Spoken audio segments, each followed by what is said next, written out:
Emotional health and well-being.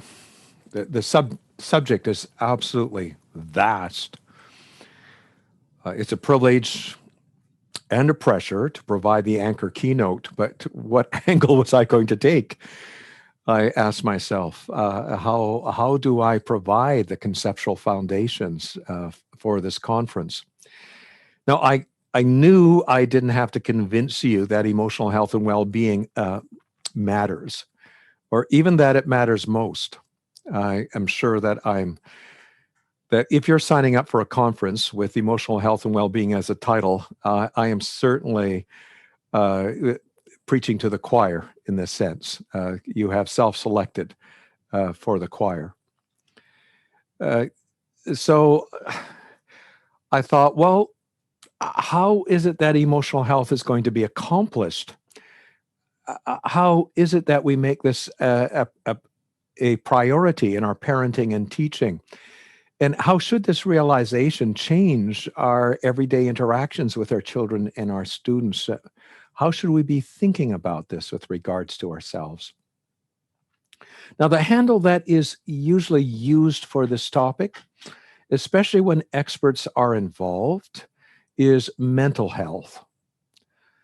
The construct is unfortunate in the sense that it is often self-serving, making us think that experts have the answers and even are the answer. And I thought, yes, that's going to be my angle. What I want to share with you is just the opposite in many ways, that we, their parents, their teachers, are the best answers to our children's emotional health and well-being. Hence the title of this keynote. As you can see, the angle that I'm taking, becoming the answer a child needs. And also that we are best placed to know when something is amiss and needs addressing. So in the sense, we not only hold the keys, but I'm meaning it even more than this, that we are the key, to personalize it in this sense, in many ways to those who depend upon us, our children, our students, and for the helping professionals who are here, our clients as well. But with the plethora of information out there bombarding us on this subject, what I want to do is distill the issue of emotional health to its essence, first of all, to make sense of it, to build upon that foundation, to provide clear guidelines to those who care about these matters. There will be so many of the conference addresses that will build on this. I wanted to not answer every question. Of course, I can't do that, but lay down the conceptual foundation for this, the basic understandings that are essential. Now, one could say, isn't it rather arrogant of us to believe that we are the answer to the child? And I want to say a resounding yes, it is arrogant of us, but for a good reason, a needed arrogance, I would think, in the most positive way you could say that word. Think of our marriages, for instance. Those of you that are married, if we did not believe that we were the answer to the other one's best bet, our marriage would be in trouble. We must at least have that confidence. The health of a marriage depends upon us believing that this is so. And if this is true in marriage of two grown-ups, at least we hope, how much more would it be true in parenting? So, as I said, that's the angle I wanted to take with this, and I hope you enjoy the presentation, and I hope it makes sense. Distilling to the essence what emotional health and well-being is about, and how it is that we are the answer to those who depend upon us. Now, usually when we think of answers, we think an answer is something we have or something we give, not something we actually are. And so I want to start here. So I want you to think of as being the answer, and of course, being the answer, we're always becoming this. It's a place of becoming.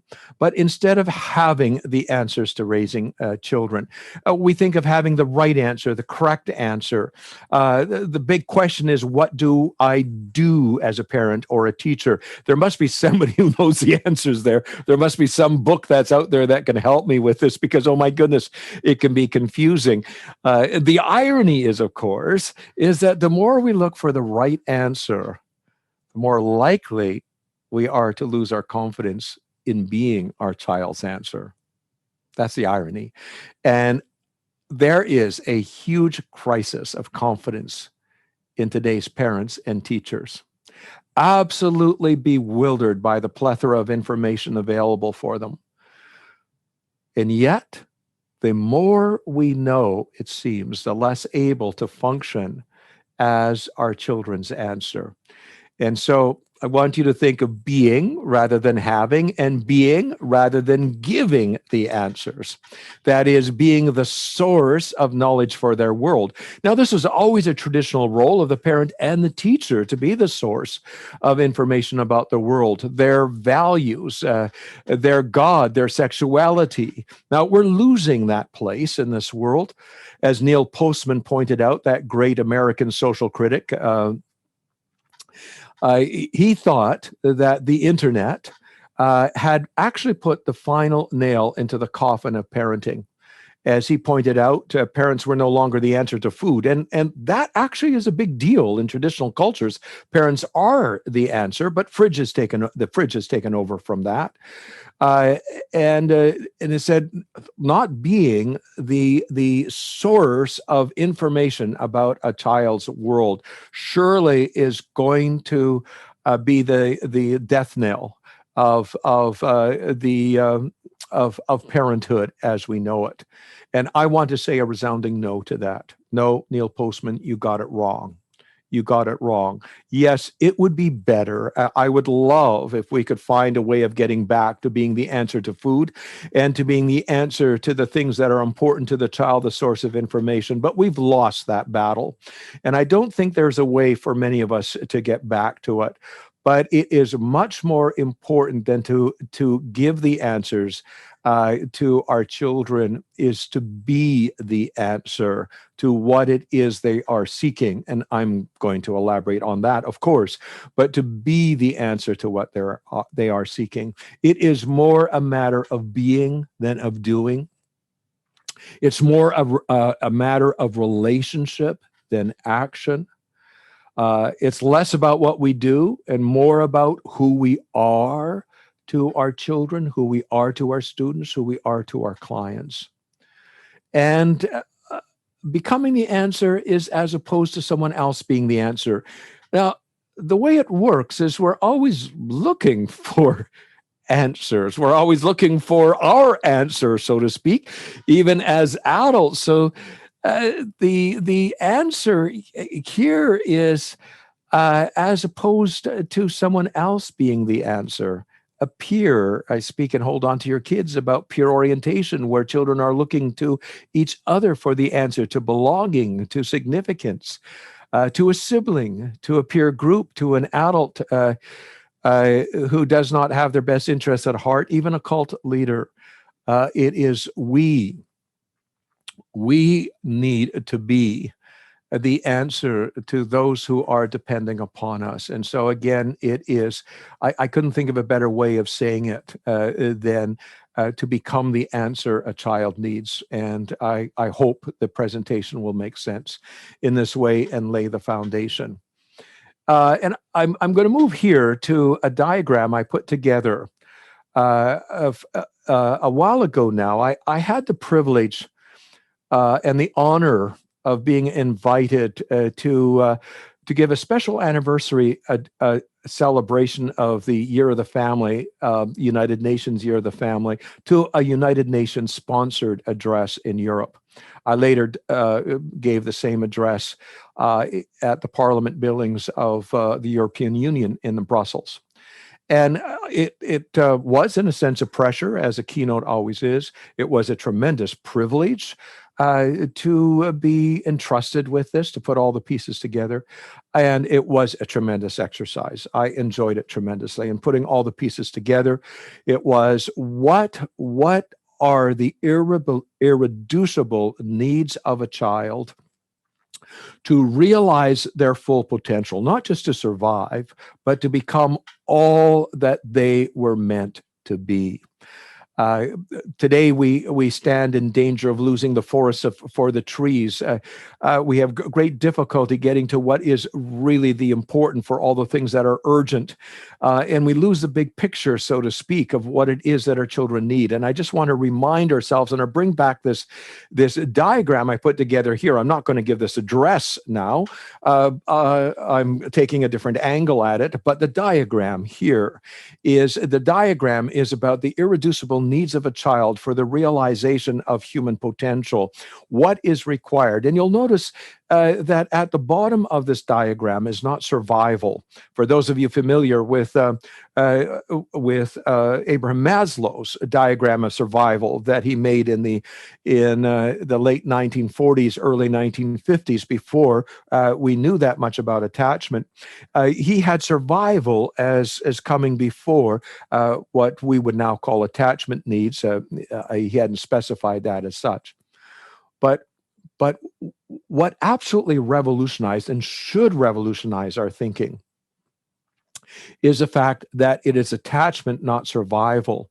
And the reason for this is that for mammals, at least, the way we're designed is that our preeminent need is for togetherness.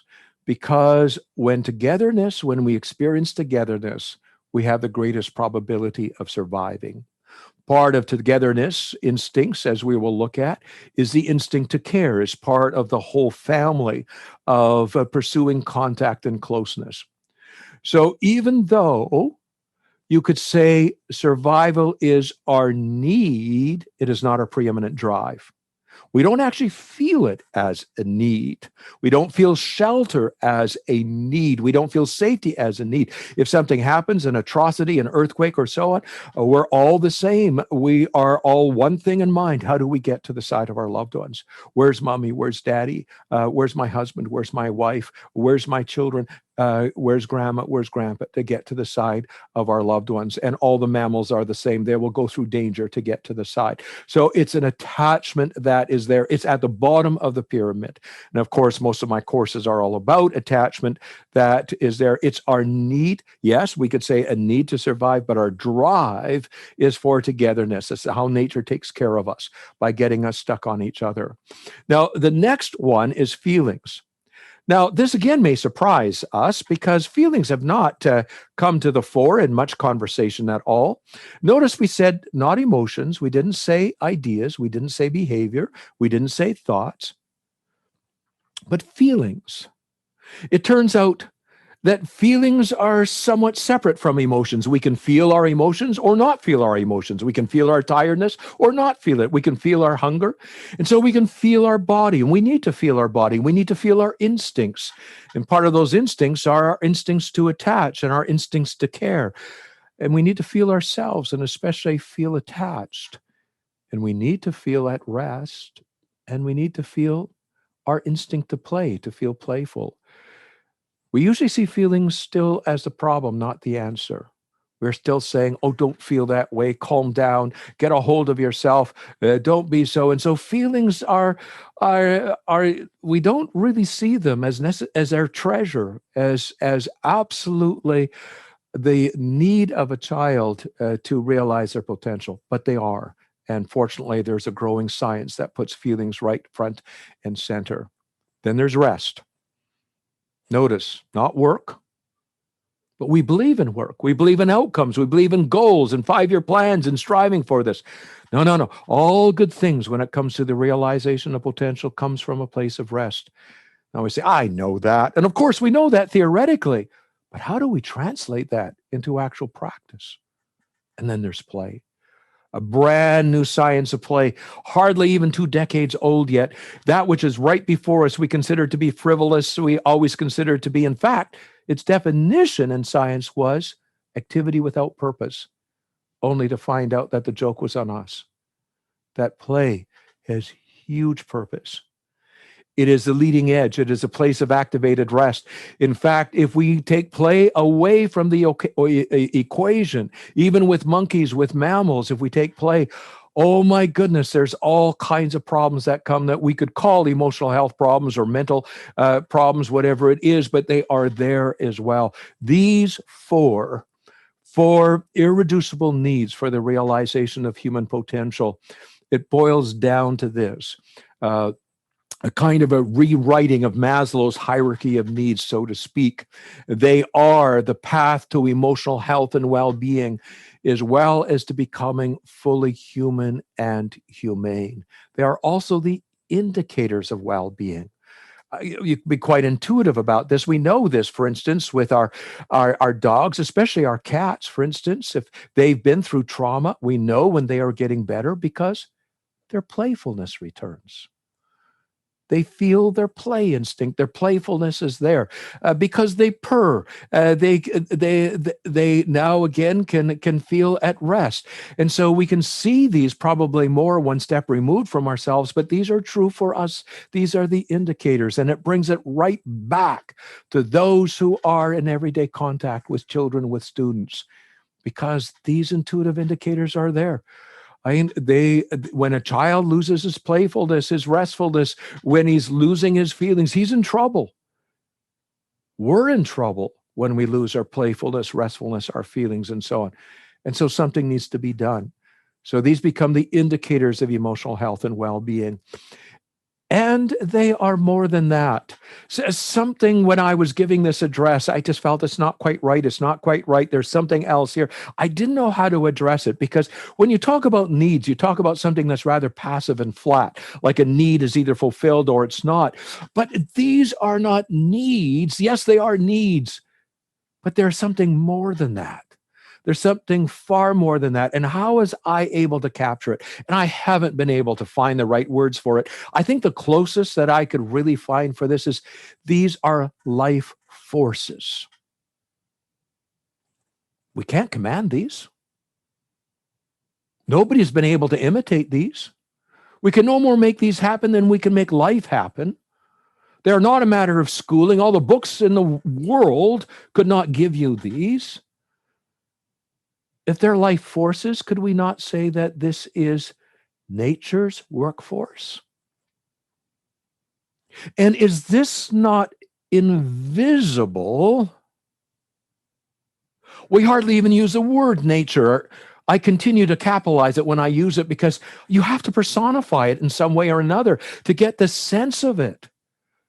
This is about the magic of life. These are life forces. These are something we can't imitate.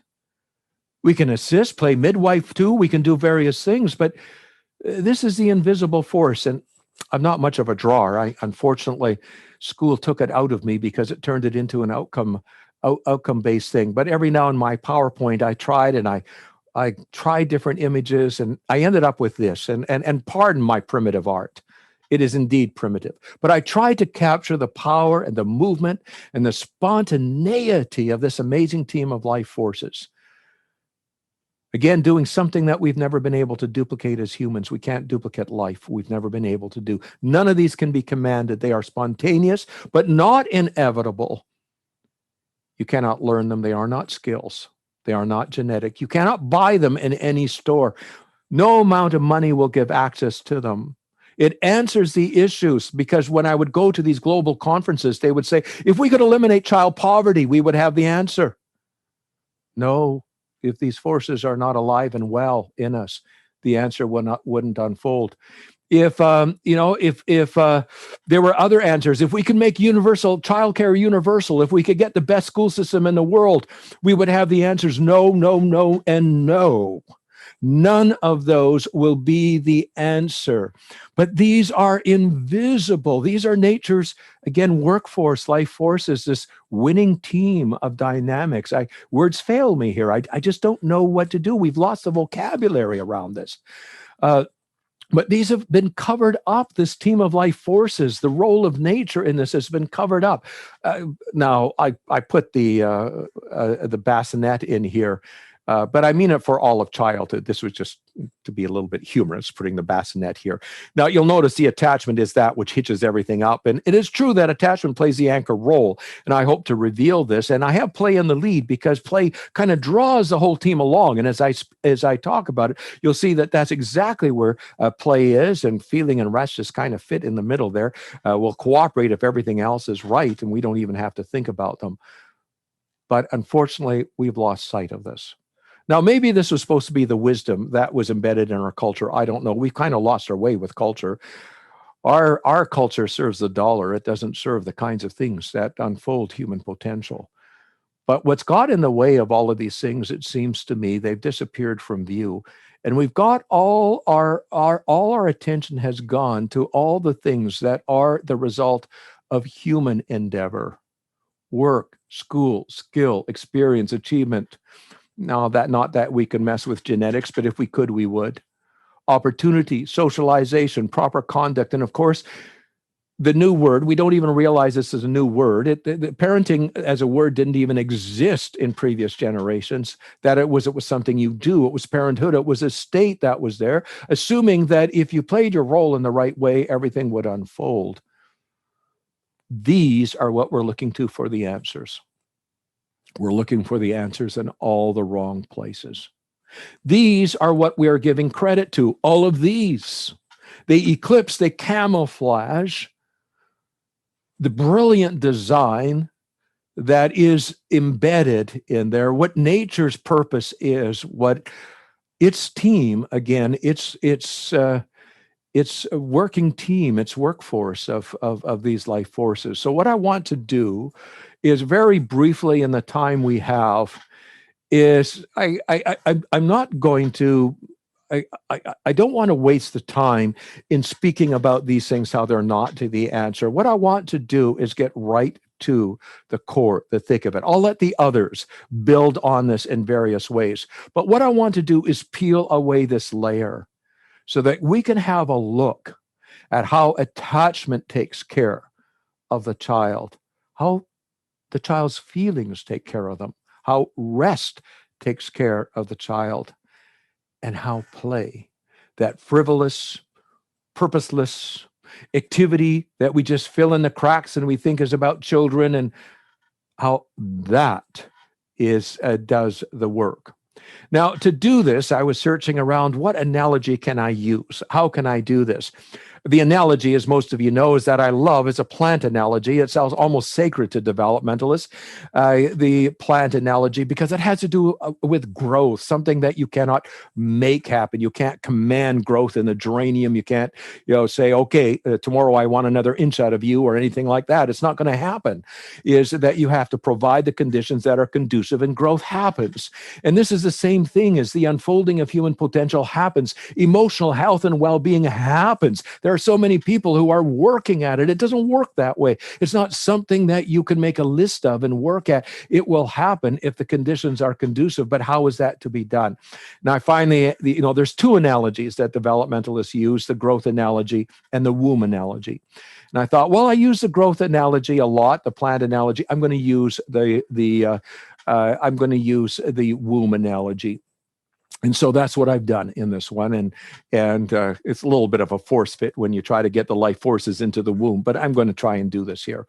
Now, just for clarification, when we think of the womb, we think of women, and we're using this as an analogy. So the womb applies here to the external womb. That is, there's an external womb that's created by the child's attachment to us, this external womb. And of course, that's not gender specific. So don't even think about gender here. This is, it's non-specific this way. It is about the womb is created by the child's attachment. And you can see this, the umbilical cord, of course. With the umbilical cord, without this attachment, the womb would be worthless to the child. It is how the nurturance is delivered. It's how we have all our influence. It's how we take care of the child.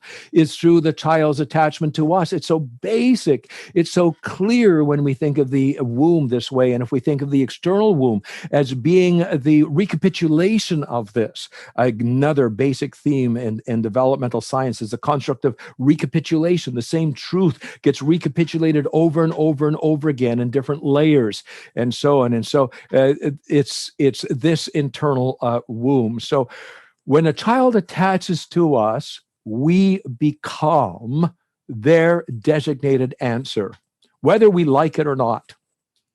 I would have parents taking their children to me and saying, "Can you fix my child?" I felt like saying to them, "Your child's not attached to me. You're the designated answer, whether you like it or not." When a child attaches to the teacher, they're the designated answer, whether they like it or not. The child is reading you for their answers, like, am I significant? Do I matter? Is there room for my feelings? They're reading you for the answers, whether you like it or not. It is nature's way of saying, okay, I can't do this all by myself. You are the dedicated answer when a child attaches to you. So in this way, as I try to say and hold on to your kids, a child gives birth to his or her parents and teachers, for better or for worse. The child, we think, okay, that parents give birth to a child. A child gives birth to his true parents. A child gives birth to his true parents, for better or for worse. It's a function of their attachment to us. So who we are to them is more important than anything we do. On the other hand, we want to be their answer. We need to take care. If we want to be their answer, we need to take care that a child attaches to us and that we hold on. We preserve that attachment for as long as we need it. And nowadays we need it for quite a long time. Adolescence doesn't finish, we're told, until early 20s. So that's a fairly long time that we need to maintain. And this womb, this external womb, so to speak. So how is the external womb like the internal womb? Well, as I said, all depends upon a child being attached to us. When attached, we become their natural designated answer. Growth and well-being are spontaneous, even if conditions are, growth and well-being are spontaneous, that is, it will happen if the conditions are conducive. Now, we don't even need to think about it. We don't even have to know. We don't have to be conscious of it. It's not the consciousness of a parent that's going to win the day here. It's whether or not we provide the conditions that are conducive. That is what's going to make the difference. External influences are relatively minimal in comparison to the intrinsic processes. That is, our involvement is absolutely essential, pivotal, yet indirect. Growth and well-being are primarily from inside out. And so it's these vital life forces that need to be protected and preserved. So what I'm going to do is bring these life forces into the womb here. Forgive me for my rather forced nature, but we're thinking of the external womb now. And for teaching purposes, I've combined these. So I'm going to bring, of course, attachment as the anchor here. And of course, it's a two-way street. The child has to attach to us. And only when they attach to us can we do the job of providing the conditions that are conducive for their well-being. If the child doesn't attach to us, it doesn't happen. That's why we still need to have the hearts of our adolescents. We are still the answer. We need to have their hearts if we're going to be able to provide the conditions that are conducive for this, and of course to be able to feel, including to feel their attachments, to be able to experience the rest that's required, absolutely essential for all growth, recovery, healing, resilience, and everything. All good things happen from a place of rest. That is in terms of life itself, not work, but rest, recovery. Everything happens in terms of rest. And then finally, play, which is a form of activated rest, which is the leap ahead, the leading edge. It was the first topic of philosophy of the ancient Greeks, of Plato, of Socrates. Play was And it's become the latest science, actually, to realize that, oh my goodness, what was right underneath our noses was actually the answer we are looking for. And one of the most pivotal, one of the most incredible answers to emotional health and well-being. So we begin at the beginning. And again, this is an anchor keynote, just meant to create the foundation. So if you have questions, hopefully some of them will be answered as you go to the individual topics. I'm laying the foundations here, and I'll do so fairly quickly. The keynote is also supposed to inspire, so I hope I can inspire this, but it's not for a whole lot of notes. So I hope you can put your pens down as you listen to this as we go through, not catch the details. That's not important. I want you to catch the spirit of it. I want you to catch the message, to catch the theme here. I would always say to my students at university, as I was teaching them, always would have their pencils writing. This was before the computer. They'll put the pencils down. If you don't get this, no amount of reading your notes will give it to you. What I am sharing with you, you've got to get from the inside out. If you do, you all the details will come back to you. But it's seeing the forest for the trees. It's not, the message isn't in the trees. The message is not in the detail here. It's in what all the details point to. And so we'll start with a fairly quick run through here of how attachment takes care of a child, how feelings take care of a child, how rest takes care of a child, how play. We'll call them the 4 verses of a song, so to speak. And there will be a chorus, a refrain. And that refrain, interestingly enough, will be the same every time except the last time. I'm just giving you the forewarning. The last time we'll add a little bit to that refrain. Probably wouldn't have had to add it in our grandparents' time, but we have to add it now. Maybe not even in our parents' time, but something has changed. Something has changed in our world, so we have to add it now. So away we go. We start at the beginning. The beginning is attachment. Now, the womb wouldn't even be viable. It wouldn't be there. The womb is created by the child's attachment to us. Now, attachment runs through all the Neufeld Institute courses. I think closing in on 25 now, if not over them. So the theme throughout all of them. So I just briefly summarize here what would take volumes and volumes and volumes to fully describe. And what does it do? And I'll just put them here. This is meant to give an impression instead of doing it one at a time. So this is meant to give you an impression, but I'll just start at the top and go counterclockwise. Again, don't try and get the details. Just let it sink in. It gives the child a home and a home base. We all need that. Oh my goodness, when we don't have a sense of home and home base, a home is not a house, it's not a place of mortar and bricks, it's a place of attachment. It creates the womb for continued growth, as we had just introduced and mentioned. Now, the next one is a huge one, because attachment, remember, is about survival, right? It replaces survival. And so the purpose of attachment is to take care of our loved ones, our dependents, and to make receptive to care. It evokes the instincts to care. When a toddler attaches to you, it's so sweet. They try to take care of you. The toddler will try to feed you, to bring you something. They try to take care of you. Why? Because that's the first thing that happens. How do you know when somebody is attached? Because it evokes their caretaking instincts. We care about, we care for, we take care of, all of these kinds of things, because care is the core of attachment. It is the purpose of attachment. It is, but we need to feel it, and we'll get to feeling next. I get ahead of myself here. We need to feel that part, but it evokes the instincts to care. Because without it, attachment doesn't fulfill its purpose. It is about caring. It provides a mirror to discover oneself. That attachment creates, like, who am I? Am I important? Am I lovable? Should I have confidence? Who am I? And that mirrors whoever the child is attached to. So is it attached to their friends? That's where the mirror is. If it's attached to their sibling, that's where the mirror is. But siblings weren't meant to be the mirror. We were meant to be the mirror because we need to have some control over the answers a child gets, over those most basic questions. It gives the child a sense of belonging and significance. The received wisdom of today is that a child's sense of belonging should come from his friends. Oh my goodness. When your self-esteem comes from your friends, it's subject to cancellation at every loss of a friend and every mistake. There is no better recipe for insecurity than that. It was never meant to be that.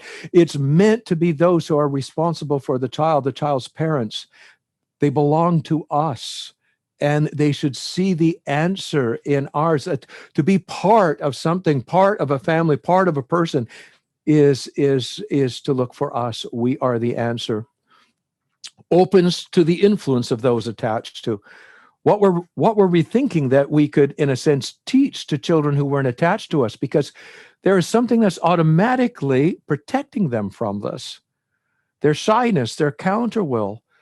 This opens up. Attachment opens up just like the umbilical cord does. Okay, now you can nurture, now you can influence. It renders receptive to care as well as it empowers the one attached to. This is huge. You could be the most knowledgeable about parent and teaching ever, have read the most books, have written the most books about it.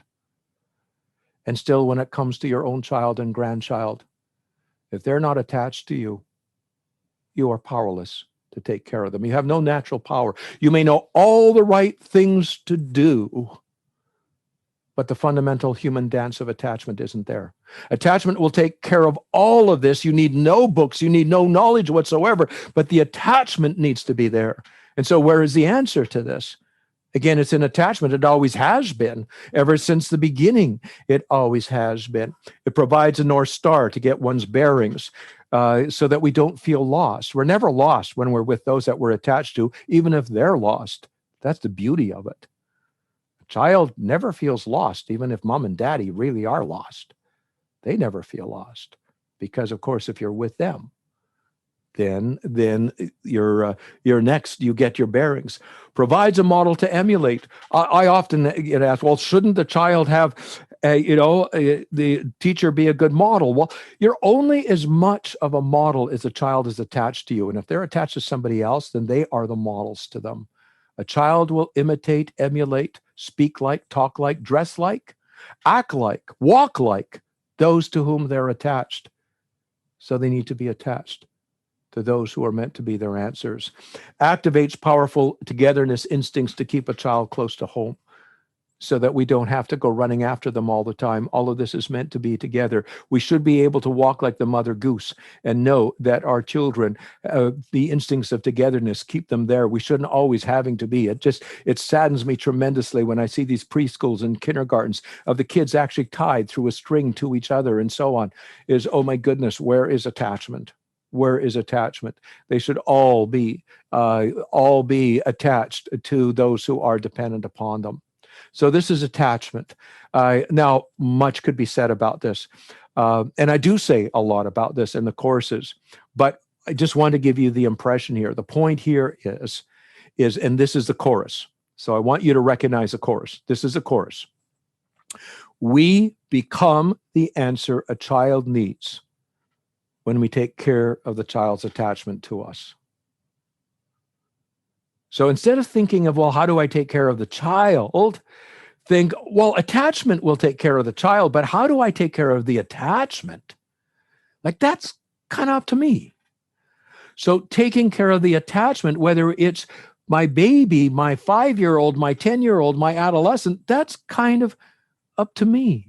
And as a teacher, if I'm wanting to play a part in the unfolding of human potential, that's parts up to me. So how do I take care of the child's attachment to us? Now, I'll end this presentation on just a summary of those things. I write about them in the book. I, again, have courses where I try to roll them out.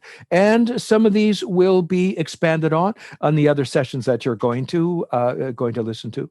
But this is the chorus. Now, I wish I had a great singing voice. And so that if I had a really good hook for the chorus, I would sing this out every time. So you get it. Okay, verse 1, this is the chorus. And the chorus is, we become the answer a child needs when we take care of a child's attachment to us. So let's go to the second verse. The second verse, feel. Child needs to feel. We didn't think feelings were necessary. We thought it was important to have good thinking, but feelings? Yes, a child needs to feel. Now, how does it fit into the scheme of things? Well, let me just review. Let me just review. And again, uh, there is so much that could be said. But again, starting at the top, if we took away feelings, we would not be fully human, and we would have no way to become fully humane. In short, feelings are what make us fully human and humane. And it is so ironic that feelings still get short shrift. They are not usually considered the heart of the matter, which they are. The whole stress and trauma, all of this, which we think about when we think about emotional health and well-being, mental health and well-being, all of this trauma-informed, trauma-informed and stress-informed. But what is the bottom line with stress and trauma? The bottom line is one loses one's feelings. Now, and stress is for a very good reason, because feelings kind of interfere with our ability to work and perform. We can't just be having feelings all over the place. Feelings are, our suffering is in our feelings. Our feelings get hurt and feelings get in the way. Yes, they do. But performance, stressful situations should just be the situation, not life. The problem is when the stress response gets stuck, you see. We're meant to get our feelings back. If we don't get our feelings back, something is wrong. This becomes the essence of so many problems, including post-traumatic stress syndrome, is what happened to the feelings? Feelings got lost. We're not getting our feelings back. In depression, what is the problem? Many people think, well, the person feels down. No, that's not the problem. The problem is, as it was defined right from the very beginning, when we defined it emotionally, it's flattened affect. That is a loss of feeling. You're not feeling enough. More emotion. This is where we have to differentiate between emotion and feeling. More emotion, to be sure, in many of the problems we have, but less feeling. No, we need to get our feelings back. It's so important we get our feelings back. It's meant to be temporary. Sets the stage for inner conflict and emotional maturation. Now, we know now that the highest form of development is inner conflict. Inner conflict becomes a motor. But what is conflicted? Now, emotions can't conflict. Only one can be in charge at a time. Ideas can conflict. Of course, we can have conflicting ideas, but at even the root of that, and more important than conflicted ideas, is conflicting feelings. Part of me feels this way and part of me feels that. On the other hand, I'm so angry with you right now, but I don't want to get even with you because I love you. And conflicting feelings are a source of they are the essence of our maturing process. And if we don't feel the right feelings, we're not going to get to the conflicting feelings. Many of the kids I was working with and the disturbed young adults, and in fact, the preschoolers or disturbed 4-year-olds, there was no evidence. Now, it takes a while for the brain to get to this agenda of conflicting feelings.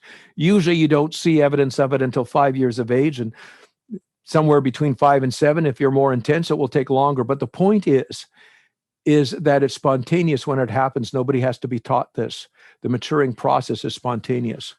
Fosters adaptation to circumstances that are out of control. Life is adaptation. There's so much that is out of our control. Some people have thought, well, it's a behavioral process. You have to teach resilience. You have to teach adaptation, or it's a cognitive process. It's not. You have to feel the futility we have encountered. When we look at the brain and how the brain works, it's not that you think something won't work that changes us one iota. It's when we feel the futility we encounter. And what happens when we feel futility? Sadness, inner tears. There's something that changes in us. The parasympathetic system, the system of rest, because we rest from that which doesn't work. In other words, it's an emotional process, but with feelings are absolutely essential. We have to feel the futility we've encountered for adaptation to occur, for the brain to find workarounds. for life circumstances, provide content for inner experience and reflection, and foster the capacity for intimacy. How do we get to be intimate with our loved ones? We share our feelings. It's the content of intimacy. We share our feelings. It drives the reflection, optimize functioning, emotional health, and well-being. And it optimizes it through providing feedback to the brain. In fact, that is what feelings are. What feelings are is basically feedback that comes from our body, from our emotions, from our instincts, in ways that we're moved, our state, our tiredness, our hunger. Feelings are the interpretation, the cerebral cortex's interpretation, the mind's interpretation, you could say, of the feedback signals that come back into the brain through the body. So feelings are a lot more fragile, vulnerable than emotions or the signals, but there's no optimization without the brain getting its feedback. It keeps things moving, preventing stuckness. Emotions can't get stuck, but when we actually feel it, it moves us and it drives the maturing processes. It is the engine of maturity, in fact. There's so much you could say about this, but some of the most important feelings are to actually feel attached. What do you mean, feel attached? Well, like when you feel attached, you can be very attached to somebody, and people who are really, really attached and who don't know it. Sometimes you see people who are, she's in love with him, or he's in love with her, or she's in love with her, whatever it is. But you see that they're in love and they don't even know it. You have to kind of introduce them to it. They're not even feeling it. They don't know it. You see all the outward signs and so on. But you have to feel attached. Well, what does it mean to feel attached? Well, some of the feelings are, if you feel attached, you automatically feel the hole that is missing. You feel missing and emptiness. One of the first signs of emotional health and well-being for somebody who's thawing out, where the feelings have been inhibited, is for the child to be able to say, I miss mommy, I miss daddy, I miss grandma, I miss. To actually feel the emptiness that inside. Most of the individuals I dealt with, young or older, could not even say that. They had lost that feeling of attachment. Feelings of fulfillment. If you can't feel the whole, you're not going to feel full. And so you've all known individuals who are in the midst of plenty, lots of love for them, but there's never enough. They never feel full. That is because they can't feel their attachments. Feelings of sadness when fulfillment is futile. Oh, we have this yearning, this longing for closeness, for connectedness, for fusion, and the more unattainable it is, the more we long. And then the sadness about that unattainability, or when fulfillment isn't there for us, we have to let go, or we're facing separation or lack or rejection, and all of these different things. The feeling of sadness is part of this. The most important part of sadness is in the context of feeling attached. And of course, feelings of security about the proximity provided. It is a feeling that must be there, along with satiation, that you can actually feel full and be at rest. And feelings of caring, like I brought it back, we have to feel the caring. There is such a chorus among our youth these days, and some of our children as well. I don't care, it doesn't matter, whatever. This is a sign of something dreadfully amiss. If there's anything we should feel, it is caring. We should care immensely, intensely about that which we are attached to. Yes, our vulnerability lies in caring, because when we care, we get hurt. But this is what it's about. We must feel our caring for our humanity to unfold, for our maturity to unfold. We should have feelings of caring, being cared for, care about. Caring is at the root of it. And it is at the core of all the wonderful fruit that we value so much. We talk so much these days about empathy. Before we talked about altruism. We also value courage, patience, compassion, so many things. But at each one, the core of this is caring, and then some feeling conflicted. It's caring. Like in courage, you care a lot about something. You really want something. You desire something. So that's the treasure. You care a lot. So that's the treasure. But there's a dragon on your treasure. So you are alarmed about the dragon that's sitting on your treasure. And courage is not letting alarm get in the way. But it wouldn't be courage unless you cared a lot. Caring a lot is at the basis of every mature human virtue we could think of. It's caring. And so children need to care. They need to care intensely. Feeling conflicted when the prefrontal cortex supports it. I talked just a little bit about that. Now, again, it needs practice to grow, just like many parts of the brain. But it doesn't need practice for it to occur. It just happens. When children feel, and it comes time when they feel intensely, those feelings will conflict. And feeling conflicted will be the motor of further development and the growth of the prefrontal cortex itself. Now, some of these feelings require a special kind of attachment. Not only just attachment, but it requires a good working attachment in which the child trusts and depends upon a caring adult, a caring alpha adult. Now, what do I mean by this? Well, remember, attachment replaces survival. So it's about caring for. It's how nature takes care of us by getting us to take care of each other. So if you remember what the basic purpose of attachment is, then if it's about caring for each other, what it is not about is equality. It is about arranging two individuals so that one will take care of the other will be receptive to care. That's what attachment is about. And so we shouldn't be surprised that there are two kinds of instincts in attachment. The instinct to depend, to look up to seek, and the instinct to be the answer. I put it here, displace is how it's found in other mammals, to displace, but the purpose of it is the alpha instinct is to become the answer. Now, notice that there is no equality in attachment, and that's because attachment isn't about equality. Differentiation, separation is becoming your own person. Attachment is about taking care of each other. Even in marriage, it's about taking care of each other. So even in marriage, the attachment part, the equality is in reciprocity, of taking turns, taking care of each other. In good friendship, it is about reciprocity, but at any given moment, it is one person will be taking care of another. So this is the interface. And so these instincts, all of these instincts to depend, to seek, to look for answers are there. This is wonderful, the seeking, but it's all seeking for the answer to this. And the answer is in the alpha mode, it's in the providing mode, which is the whole purpose of this, to become the answer to another. And so for every seeking, there ought to be the answer. This is what is being sought, and this is what we have to answer. And it's in our demeanor, the way we present ourselves. We should have this, is to be the answer to another. As I said, in a good marriage, we would have this as, honey, I'm your best bet. I'm your answer. We might not say it directly, but we better live it. If we don't live it, it won't inspire the trust and dependence upon us. And so we need to present ourselves this way to inspire the dependence upon this, because this is the dance. This is the first dance. This is the slow dance. This is the dance of marriage. This is the dance of friendship. Now, again, we'll take turns where it's truly mutual, that as it should be in marriage and friendship, and in identical twins, that they take turns.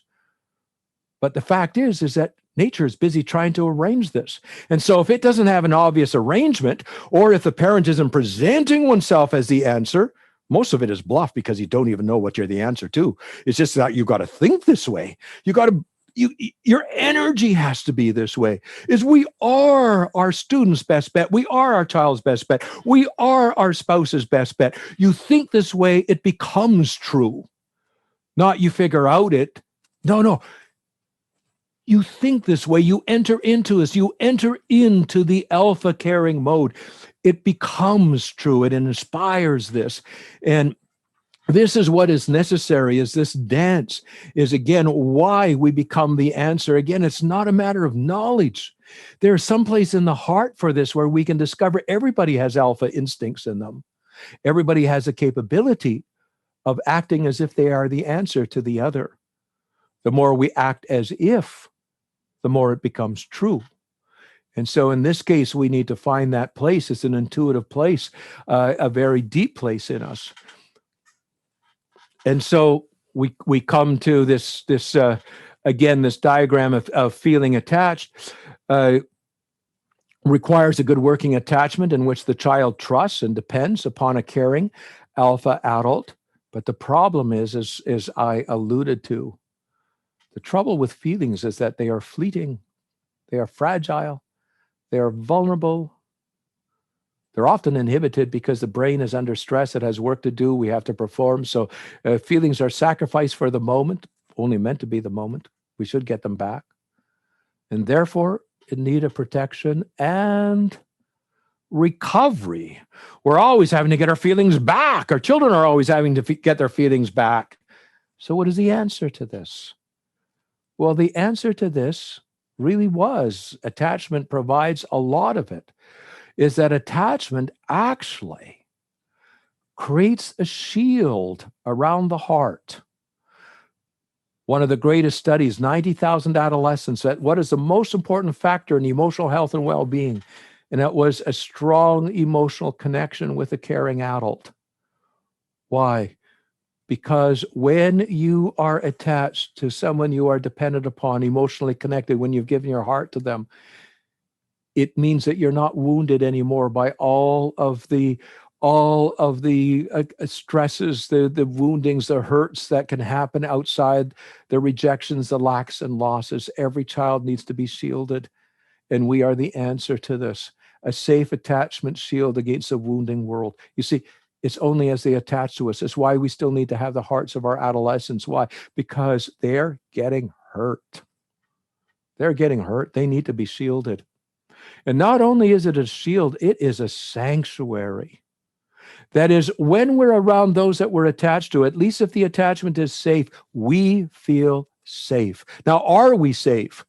Well, was the boy safe in the Holocaust movie, the Italian Holocaust movie, Life is Beautiful? No, but he felt safe. Why? Because he was attached to his father. He feels safe. In the middle of a war, a child can feel safe because they're with the family. You feel safe, and that feeling safe is where the feelings come. You see, the first thing is to feel safe, and then all the other feelings come. This is the key to the sanctuary. This is the key to the recovery of feelings. So there's got to be some kind of timely end of the day, end of the stress period, end of school period, end of this, where the feelings come back. I think some of the sessions will elaborate on this, just how important this is. But it's safe sanctuary for the timely recovery of feelings. It's when my feelings come back after I've had a time of stress and performance. My feelings come back when I am home with my loved ones, and then my feelings come back. And so it requires a good working attachment. In other words, attachment is always almost doing part of it. It is doing part of its own work here, in which the child trusts and depends upon a caring alpha adult. We're going to add one more. Now, first of all, an alpha child doesn't have the benefit of a shield and a sanctuary. Why? Because an alpha child cannot make themselves feel safe. If your child is bossy, prescriptive, has to be in charge, is the one that's upended you and is in charge all the time, that child is going to be highly alarmed, and they're going to have a rough time with their feelings. This requires a good, safe working attachment in which the child trusts and depends upon a caring alpha adult. Now, what do I mean by safe? Well, safe from facing too much separation, certainly. Safe from wounding, safe from disruption, safe from using a child's feelings against them on purpose, safe from using what they care against them on purpose. This is what I mean by safe. It's as if nature is saying, you just take care of attachment, right? Leave the rest to me. And we get back to our chorus here. What is our chorus? Our chorus is, da-da, we become the answer a child needs when we take care of a child's attachment to us. We don't even have to know about all the other stuff. You see, it will unfold. What we do need to know is that chorus, that refrain. At least our culture needs to know this. And in this case, we need to be part of that culture. If our culture no longer holds this wisdom, then we need to get this through our heads. We need to have this wisdom in us. Well, I'll move on here. We've got 2 more verses to go here. The verse of rest. Rest versus sleep here. Now, sleep is the analogy, but it's not the same as rest, because we know we can sleep and not at all be rested. So the rest mode rather than the work mode. The nervous system itself is divided, the autonomic part of it is divided, as I said, into a rest mode and a work mode. And so our bodies need to be in a rest mode. Our brains need to be in a rest mode. How does rest take care of a child? Well, let me just review here. It is a state in which all true growth takes place, fosters recovery and restoration, gives attention and emotions a break. Emotions don't even get a break at nighttime because they're in charge of encoding our memory, and they're also in charge of our dreams. So emotions need a break. Revitalizes energy, optimizes functioning, allows for reset and renewal, enables the processing of experience and the coding of memory. It's important. It's important. And so where does rest come from? Well, it kind of comes from feeling attached. If you don't feel attached, you don't get to feel rest. When the cat, when it's purred, is in the context of its attachments, it's in the rest mode, you can hear it. I wish children could purr so we would know this, It would be so handy if they purred. It's when you feel cared for and cared about. As I put here, it brings rest from the most preeminent need of all, work of attachment. For generations, parents were told to keep children hungry so that they would work for affection, approval, and love. Maybe some of you were even brought up with this. It can motivate them, to be sure. Of course it motivates them, but it's rest that's required to realize our potential. And of course, these feelings of attached, to feel satiated, secure, and sadness is part of it, because sadness is the letting go. It's where we rest from what doesn't work. It's again that place of parasympathetic nervous activity when finally there is that letting go from futile endeavors. And so you can see the connection here. And I bring this up. Rest results from the feelings of attachment that result from being safely attached in a dependent mode to a caring adult. Let me go through that again. It feels a little bit like them bone song, right? Them dry bones, the toe bone connected to the heel bone. This song, hopefully. So all is connected. Rest results from the feelings of attachment that result from feeling safely attached in a dependent mode to a caring adult. And so, again, what's our part? The chorus? You all know the chorus now, right? I wish you could sing it. I wish you could sing it out loud so I could hear it. The chorus, please. The chorus, please. And the chorus is, da-da. We become the answer a child needs when we take care of a child's attachment to us. Feelings rest. They'll just kind of work. They know their part. They will do that. But we need to take care of the child's attachment to us. Well, verse 4, the 4th verse. Again, remembering that play is actually an activated form of rest. So it is the entry of rest. We're still awake, but our brains and our bodies are in the rest mode, so to speak. It's the leading edge and so on. How does play take care of us? Well, I've created 3 courses on this because there's so much to say about this.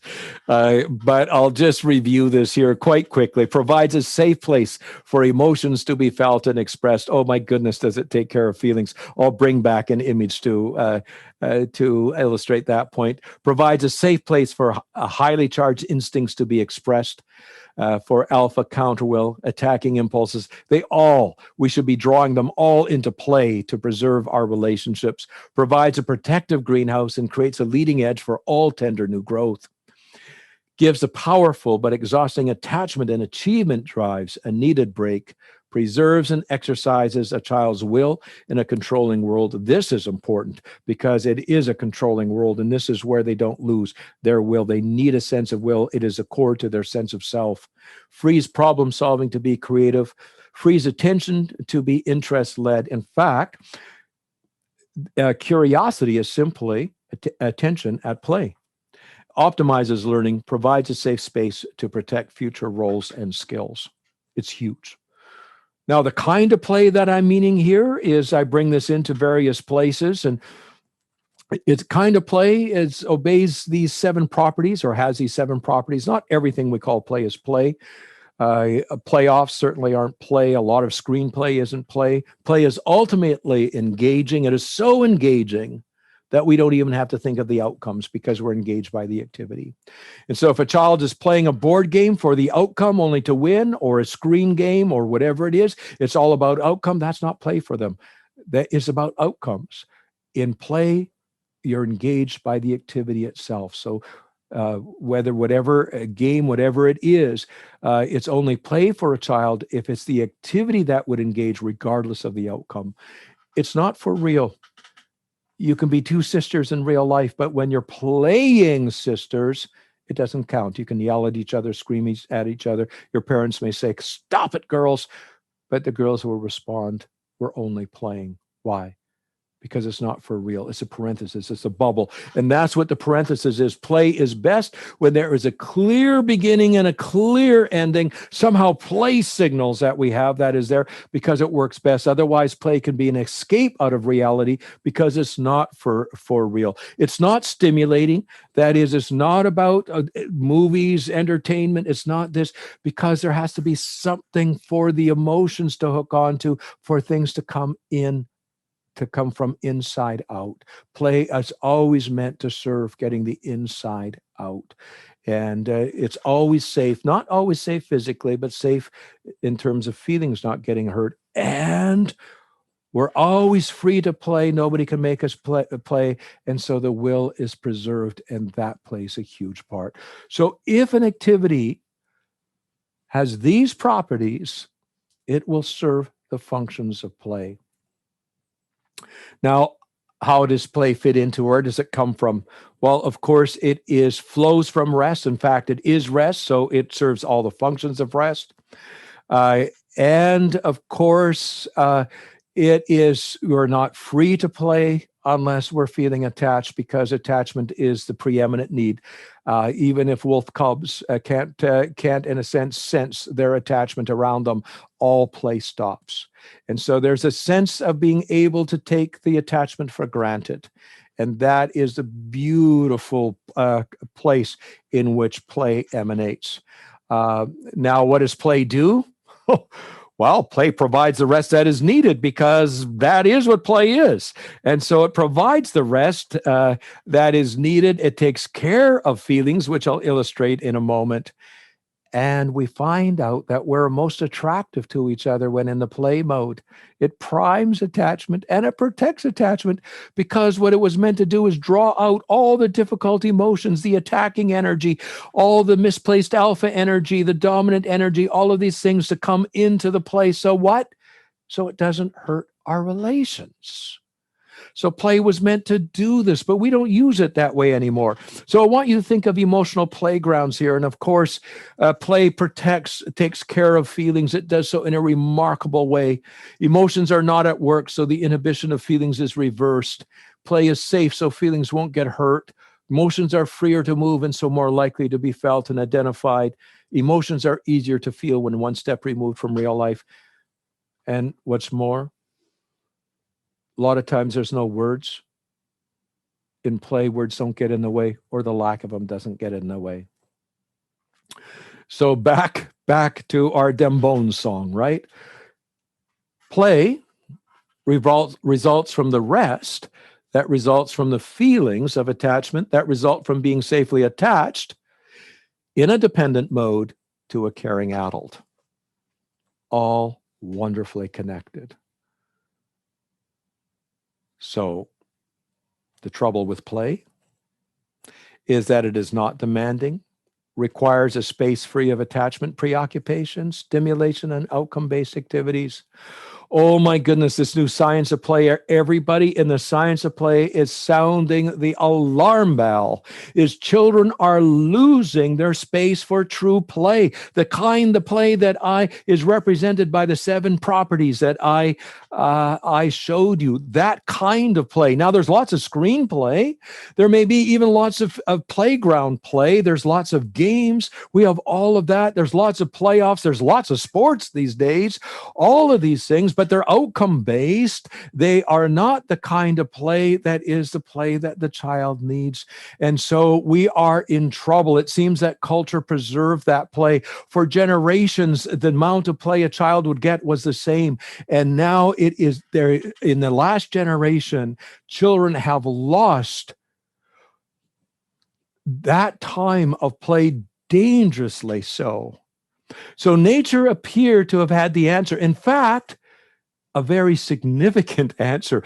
That is, when we lost our feelings, we couldn't feel the hole in our attachment. So instead of saying, I miss, children would say, I'm bored, because they couldn't feel the vulnerability of that hole. So you could see how, okay, this is a problem. They're losing their feelings. But if we look back into times past, when they were bored, what would most likely happen is they would emerge into play. Well, play takes care of the problem. It brings the feelings back. Play is a state of activated rest, and all would be well. What a brilliant design. That nature senses the problem, and the answer is play, and it's the leading edge, and it takes care of all the others. It pulls everything along, as we saw. How incredible, except in today's world.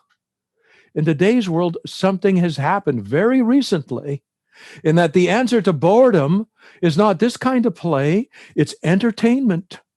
It is screenplay. It is stimulation. It is nonstop. This is getting in the way of the play that children need. So I have to add something to our course. Maybe a generation ago, we could have ended it right here. All of this will happen. You don't need to worry about it when you see your child play. You know nature's at work. This is wonderful. You know nature is up to everything. This is nature's workforce. It's invisible. But now that you know it, it's there. However, it's no longer the case. Boredom is not leading to the kind of play in most cases that needs to happen. So now we need to need to carve out some space to protect this place, to protect that place from which children can enter into the kind of true play that is represented by these 7 properties. And so we come back to this. We come back here to finish verse 4, but we got the chorus. And of course, you know the chorus now. The chorus is, we become the answer a child needs when we take care of a child's attachment to us.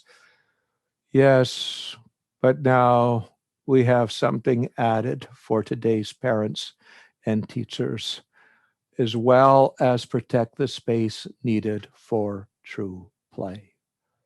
There's something we need to add to this course. Didn't always need to be there, but something we needed to add to this course. So I'm going to go a couple of slides to finish here. The flourishing child, then, the subtitle of this conference, the flourishing child. Bringing back the tree analogy, of course, I couldn't leave this out completely. I had to come back to it. We looked at the womb analogy, but now back to the tree analogy.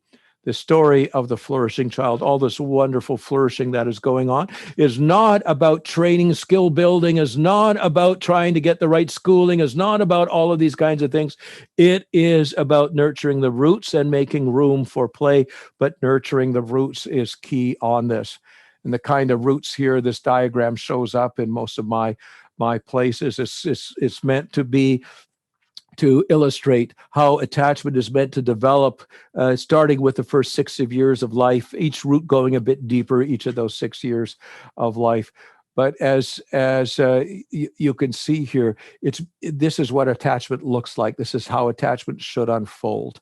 There should be by toddlerhood some seeking to be like you. By the time a child is in the third year of life, some seeking for belonging, to be part of you, to be on the same side of loyalty, to matter to you, significance, emotional intimacy, to give their heart to you, and then finally all with that is within their heart to you. And it is us, the ones who are to be their answers, that need this womb. In a sense, if you could now combine analogies, these roots create the external womb.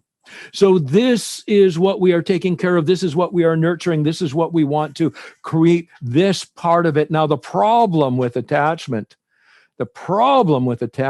is it's arbitrary. It's accidental. There's no prototype. There's no metaphor. There's no picture of the mother in the baby's head. You know, if the eggs hatch for geese, they attach to the first moving object. But it's meant to be accidental. It's meant to be arbitrary, fickle. Why? Because the mortality rate used to be great when adults gave birth, and it would need to be transferred and transferred and transferred again. And so it was non-selective, indiscriminate, irrational, illogical, and we know it's illogical. Some of us, we're still trying to figure out why we married the mate we married. It is illogical, irrational, and hopefully we lucked out. And replaceable. That is why we need to take care of it. Because if we don't take care of it, all of this attachment energy can go in places that will not serve our children. This is why we need to take care of it. This is what I talk about and Hold On to Your Kids. This is what the conference is about, many aspects of this. I talk about my seven strategies, the top 7 strategies here. I'll just list them. These will be developed as you go along, so I'll just list them. Engage in collecting often for no apparent reason. Just engage the attachment instincts, the eyes, the smile, and a nod. Just engage them for no apparent reason.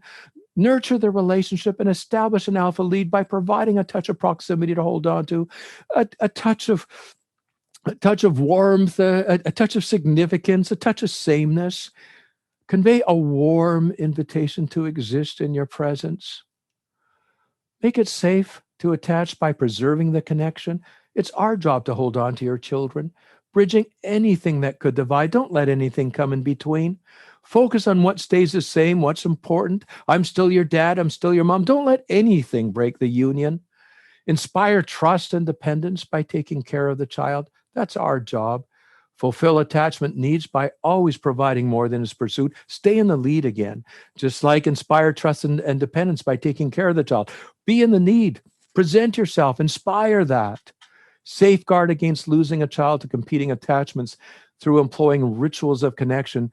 Carve out space for just connecting time, for just togetherness time. And through introducing the new people in their lives, take responsibility for creating the village your child needs by introducing, by matchmaking, by all of those things. This is what I mean by taking care of attachments. And again, this will unfold in the conference, is to elaborate on these. But these are the things that I'm referring to. And so we come back then to the end, the analogy, womb analogy slide again. We are to be the answer for someone to depend upon, to take care, to care about them, to take care of them, to care for them, to shield them from a wounding world, to serve as a home base to retreat to and to venture forth from, to be a safe place for their feelings to recover, to catch up with them, to hold on to them, and not let anything come between. All of this can be done through simply taking care of their attachments to us and a little bit of work in preserving some space for play to be able to serve its function as well. In doing this, we are harnessing nature's powerful but invisible workforce to do what only nature can do. Bring a child to his or her full potential as a human being, and that includes emotional health and well-being. And so to our closing title slide, parenting and teaching, again, is not so much about what we do, but who we are to them. And who we are is supposed to be their answers. Most importantly, to the invitation to exist in our presence. to the womb in which growth spontaneously occurs, to take care of their attachment to us, and the rest just kind of happens, and that's a good thing. Again, as I say, except nowadays, for some space for play, for which also needs some protection. So nature has powerful life forces it wants to employ, but needs us to take care of the business of attachment to set it all in motion. We are the answers our children need. I hope this helps in giving you the confidence to be just that. Thank you.